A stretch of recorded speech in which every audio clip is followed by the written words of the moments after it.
ఈ రోజు మన ప్రయాణం వరంగల్ నుంచి హైదరాబాద్ నుంచి నిజామాబాద్కి అయితే సాగుతుందండి. మొత్తానికైతే బండ్లలో బాక్సులు నింపుకొని కోళ్ళ కోసం హైదరాబాద్కి అయితే మేము బయలుదేరాం. సో మొత్తానికైతే ఫామ్కి చేరుకున్నాం. మీకు ఈ ఫార్మర్ గురించి ఒక విషయం చెప్పాలండి. సో ఈ ఫార్మర్ వచ్చి 5,000 కోడి పిల్లలను అయితే పెంచడానికి చిక్కు దింపడం జరిగింది. 5,000 పిల్లలు వేసిన తర్వాత ఒక చిన్న విపత్తే జరిగిందనమాట.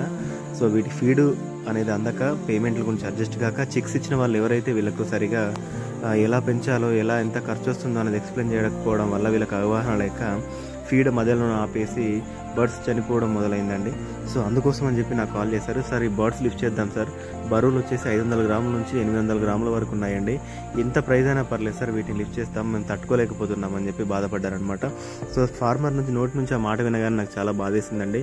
ఎందుకంటే ఫార్మర్ బాగుంటేనే కదండి మనం అయితే బాగుండేది. సో మొత్తానికైతే ఆ ఫార్మర్కి మనం ధైర్యం చెప్పి బర్డ్స్ లిఫ్ట్ చేస్తామని చెప్పి లిఫ్ట్ చేయడానికి ఈ రోజు అయితే మనం ఫామ్ దగ్గరికి అయితే వచ్చామండి. సో బర్డ్స్ లిఫ్ట్ చేయడానికి మనం రెడీగా ఉన్నాం. ఇవాళ అయితే ఒక 1100 బర్డ్స్ అయితే మనం లిఫ్ట్ చేస్తున్నాం. సో డైలీ ఇలాగే ఒక 1 వీక్లో కంప్లీట్ చేస్తామని ఫార్మర్కి అయితే చెప్పాము మనం. సో నాకు ఉన్న ఒకే ఒక్క హోప్ మన స్టాఫ్ అండి. ఎంత కష్టమైనా సరే, ఎండొచ్చినా వాన వచ్చినా వర్షం వచ్చినా ఏది వచ్చినా కూడా నాకు పని అయితే ఆపరండి. ఎంత నైట్ అయినా సరే, ఎంత కష్టమైనా సరే మన స్టాఫ్ అయితే వర్క్ కంప్లీట్ చేస్తారు. సో వర్షాలు పడుతున్నసరికి మొత్తం బాక్సులన్నీ బండిలో నింపిన తర్వాత బాగా కొంచెం దిగబడిందండి. దాన్ని బయటకు తీసిన తర్వాత మన స్టాఫ్ అయితే గర్వంతో కనబడినారు నాకు. సో మొత్తానికైతే బయలుదేరి మార్నింగ్ 7 అయ్యేసరికి డెలివరీ ఇచ్చే ఫామ్ నిజామాబాద్కి అయితే మేము చేరుకున్నాము.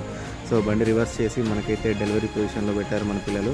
సో మన స్టాఫ్ని చూస్తే నాకు చాలా గర్వంగా ఉందండి. ఇది మనం డెలివరీ ఇచ్చే ఫామ్ అనమాట. పైన గోటు మేకలు ఉంటాయి, కింద కోళ్ళు ఉంటాయి. ఆ రకంగా వీళ్ళు ఫామ్ని అయితే డిజైన్ చేయడం జరిగింది. ఇప్పుడు ఇక మేము వచ్చిన పని మొదలైంది.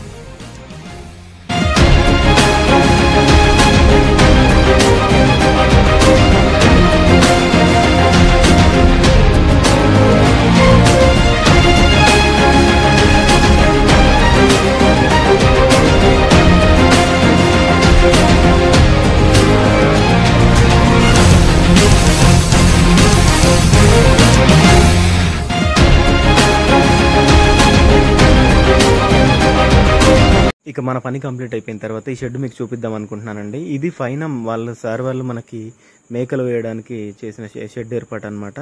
సో మనం అక్కడ ఉండగానే మేకలు కూడా కొన్ని వచ్చేసాయి అనమాట, దింపేశారు వాటిని కూడా. సో ఇలాంటి కన్స్ట్రక్షన్ షెడ్ మీరు ఎప్పుడు చూడకపోతే మీకు జస్ట్ అవగాహన కోసం ఇదైతే చూపిస్తున్నానండి. పైన ఏమో మేకలు ఉంటాయి, కిందేమో కోళ్ళు పెంచుకునే పద్ధతి ఇప్పుడు మనకు తెలంగాణలో కూడా మొదలైందని తెలుసుకోవచ్చు. సో మా పని అయితే కంప్లీట్ అయిపోయిన తర్వాత ఇంకా ఫుడ్ అయితే తినేసి ఎంటీ బాక్సెస్ అన్ని లోడ్ చేసుకుని తాడు కట్టేసుకొని గట్టిగా మేమైతే ఇంటికైతే బయలుదేరడం జరిగింది.